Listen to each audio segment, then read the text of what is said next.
حضرت جابر رضی اللہ تعالیٰ عنہ فرماتے ہیں کہ رسول کریم صلی اللہ علیہ وآلہ وسلم نے ارشاد فرمایا، اللہ اکبر، دیکھیے کہیں کہا گیا کالا کالا نبی صلی اللہ علیہ وسلم، کہا گیا کالا کالا رسول اللہ صلی اللہ علیہ وسلم، کہیں کہا گیا کالا کالا ابو القاسم صلی اللہ علیہ وسلم۔ کیسے رنگ ہیں۔ حضرت عائشہ بھی روایت کرتی ہیں حضور کی حدیث، تو کبھی نہیں کہتی کہ کالا کالا زوجی، میرے شوہر نے کہا، وہ بھی کہتے ہیں کالا کالا رسول اللہ، میرے رسول نے کہا۔ حضرت عباس روایت کرتے ہیں تو کبھی نہیں کہتے کہ میرے بھتیجے نے کہا، وہ بھی کہتے ہیں کالا کالا رسول اللہ صلی اللہ علیہ وسلم۔ اللہ اکبر۔ حضرت علی روایت کرتے ہیں، حضرت علی حضور کے بھائی لگتے ہیں نا، تو کبھی نہیں کہتے کالا کالا اخی، میرے بھائی نے کہا، وہ بھی کہتے ہیں کالا کالا رسول اللہ صلی اللہ علیہ وسلم۔ اللہ اکبر۔ یار رسول کا رشتہ کتنا بڑا رشتہ ہے۔ تو کوئی نہیں کہتا میرے شوہر نے کہا ہے، کوئی نہیں کہتا میرے بھتیجے نے کہا ہے، کوئی نہیں کہتا کہ میرے بھائی نے کہا ہے، سارے کہتے ہیں میرے رسول نے کہا ہے۔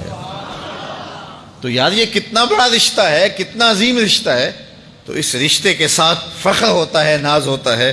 اللہ اکبر۔ تو یہ کیا کہتے ہیں؟ کالا ابو القاسم، اب یہ کہتے ہیں کالا کالا رسول اللہ صلی اللہ علیہ وسلم۔ رسول کریم صلی اللہ علیہ وسلم نے ارشاد فرمایا، اُرِدَتْ عَلَيَّ النَّارُ، میرے اوپر جہنم کو پیش کیا گیا، میں نے جہنم کا ملاحظہ کیا تو میں نے وہاں ایک عورت کو دیکھا، اس کی ایک بلی تھی، اس بلی کی وجہ سے اس کو میں نے عذاب میں مبتلا دیکھا۔ کیسے بلی کی وجہ سے اس کو عذاب دیا جا رہا تھا؟ اس نے بلی کو باندھا ہوا تھا، قید کیا ہوا تھا، نہ تو اس کو وہ کوئی دودھ دیتی تھی، کوئی اس کو کھانے کے لیے چیز دیتی تھی، اور نہ ہی اس کو چھوڑتی تھی کہ وہ زمین کے کیڑے مکوڑے کھا کے اپنے پیٹ کی آگ بجھا سکے، یہاں تک کہ وہ بلی بھوک کی وجہ سے مر گئی۔ رسول اللہ فرماتے ہیں بلی کی اس مالکہ کو میں نے جہنم کی آگ میں جلستے ہوئے دیکھا۔ اور عمر بن عامر الخزائی، بنو خزاعہ کا شخص عمر، اس کو میں نے دیکھا اپنی انتڑیوں کو جہنم کی آگ میں دھکیل رہا ہے، اس کی انتڑیاں نکلی ہوئی ہیں اور جہنم کی آگ میں گھسیٹتی ہوئی اس کی انتڑیاں جا رہی ہیں۔ یہ پہلا شخص تھا جس نے سائبہ بنائے تھے، جانوروں کے کان چیر دیے اور بتوں کے نام پہ چھوڑ دیے، یعنی سب سے پہلے بت پرستی کا آغاز عرب میں کرنے والا بنو خزاعہ کا عمر بن عامر یہ تھا۔ تو اس کو میں نے حضور نے فرمایا دیکھا کہ یہ جہنم کی آگ میں جلس رہا ہے، کیونکہ اب جتنے بھی لوگ بت پرستی کریں گے ان سب کا گناہ عمر بن عامر کے نامہ اعمال میں درج ہوگا، ان کو بھی گناہ ملے گا جو بت پرستی کرتے ہیں۔ اور چونکہ ایجاد اس نے کیے تھے، بت اس نے بنائے تھے، تراشے اس نے تھے، پھر اس کے بعد اس نے جانور بتوں کے نام پہ چھوڑے تھے، چڑھاوے چڑھانے کا انداز اختیار کیا تھا، لہٰذا اس کو جو ہے وہ گناہ پہنچتا رہے گا۔ تو کہا میں نے اس کو عذاب میں مبتلا دیکھا۔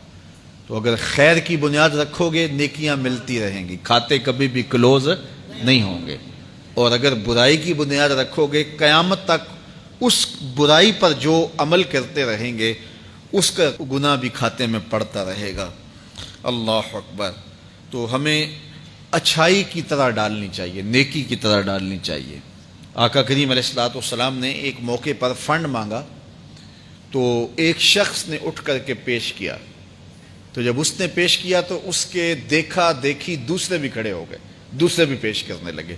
بعض کا سارے خاموش ہوتے ہیں، کوئی ہمت نہیں کرتا، تو ایک کھڑا ہوا تو اس کو دیکھ کے دوسرے بھی کھڑے ہو گئے۔ تب حضور نے فرمایا تھا من سنّا فی الاسلام سنتن حسنتن فلہ اجرھا، جس نے اسلام میں کوئی اچھا طریقہ رائج کیا اس کو اس کا اجر ملے گا، اور پھر اس کی دیکھا دیکھی جس نے بھی کوئی اچھا کام کیا اس کا اجر بھی اس کے اجر کی کمی کے بغیر اس کے کھاتے میں بھی داخل ہوتا رہے۔